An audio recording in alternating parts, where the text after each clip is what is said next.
am Thomas Westbrook here of Holy Kool-Aid. You're watching Atheist Edge. Congratulations to you guys on hitting 1 year of putting out steady, amazing content.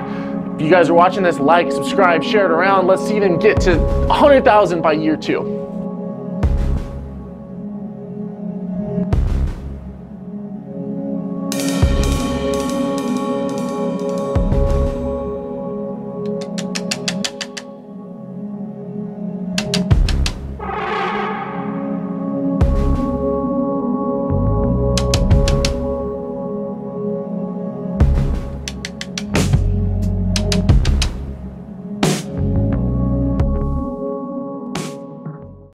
So, a very interesting passage in Jim Hall's book about a plane crash. And how about if you were the one that survived and 200 other people died? You would feel that God was really looking after you.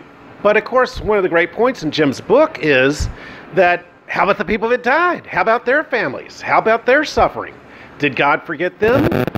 And a very insightful point he made, confirmation bias is a problem we have as human beings where we filter out the stuff that doesn't confirm our biases, and we let the stuff that does confirm our biases flow in.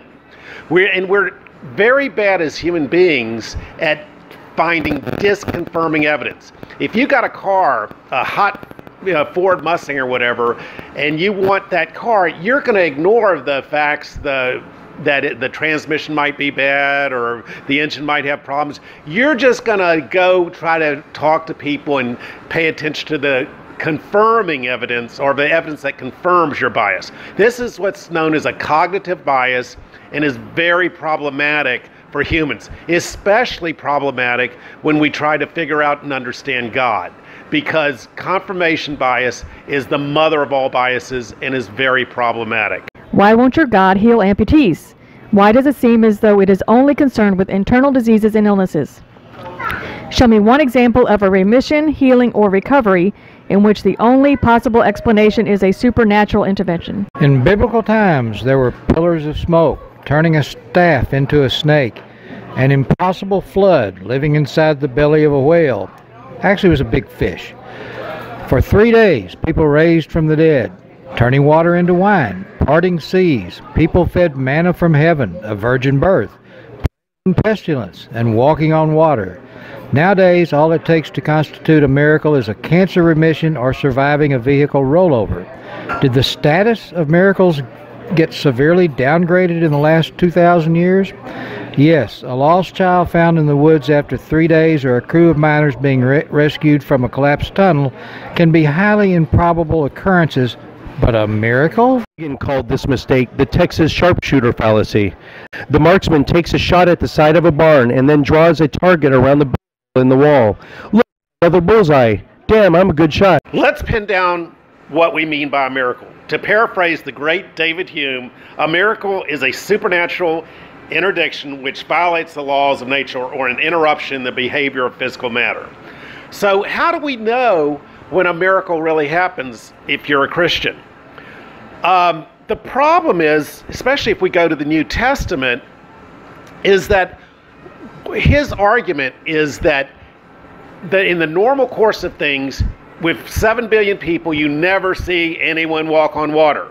The one exception, or maybe there's a couple other in Holy Scriptures of other people, there Jesus walks on water.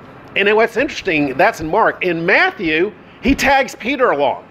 Peter, he brings him into the narrative and has him walk in the water.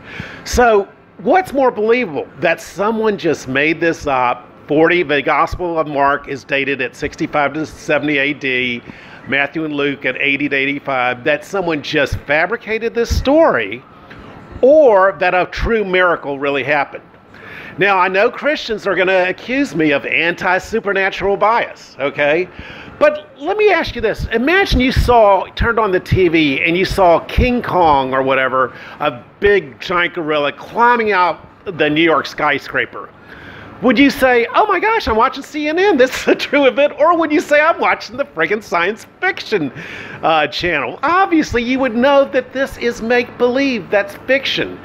do I have an anti-monster bias? Is that my problem? No, I'm just looking at what in the past, and that's what David Hume said. He wrote these things 200 years ago in the 19th century, that I just look at what's happened in the past and try to make an intelligent, well-informed decision, which Christians are totally incapable of doing because, again, confirmation bias. They have the seminaries, the radio thing, the bookstores, the TV. They have all this confirmation bias, not to mention on the local level, their pastors who usually have no reason to believe anything they say because they've just been propagandized through the seminaries and so forth.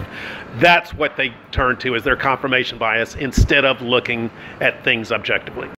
You were involved in a vehicle collision? So are 6 million people every year. Only about 40,000 died as a result. That's 6 deaths out of every 1,000 people. Try again. Perfect. Why does it seem as though it is only a concern with the internal diseases and illnesses? Show me one example of a remission, healing, or recovery in which the only possible explanation is a supernatural intervention. Mark 11:24 says, "Therefore I tell you, whatever you ask for in prayer, believe that you have received it and it will be yours." This promise appears throughout the Bible. Sounds easy enough, so why do miracles so seldom come to pass? Of all the apologetic excuses I have heard to explain away this obvious dilemma, no one has been even remotely satisfied. Why does your God only heal some people but not others? With your ignorance of probability statistics, it's a miracle you haven't lost everything you own by now. If the odds of you winning the lottery are 14 million to 1, winning would quite possibly feel like a miracle. In a population of 300 million people, however, the occurrence doesn't seem so miraculous. It is even less so when you take into account that an individual person can play the lottery hundreds, even thousands of times in their adult lifetime. Imagine you are the sole survivor of a plane crash. About 200 people die, but you live. Your innate disposition towards confirmation bias might lead you to conclude that it was a miracle, that the almighty hand of God protected you from harm. Confirmation bias, or the tendency of humans to favor information that confirms their strongly held beliefs or notions, has a way of causing us to forget about or disregard any contrary information. In this case, everyone else that died, while your extremely relieved loved ones are on their knees thanking their deity for sparing you, they forget about the suffering families of the victims, and no one holds their God accountable for the tragedy. Yahweh receives all the praise and none of the blame. It's either amazing grace or all God's plan.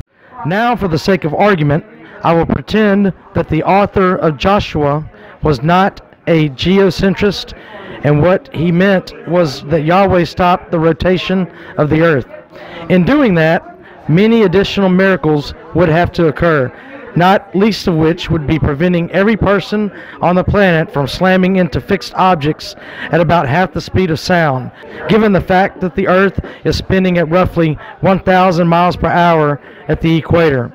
This chain of necessary, lesser miracles continues, but I will stop because my head is already spinning from the ridiculousness of this story.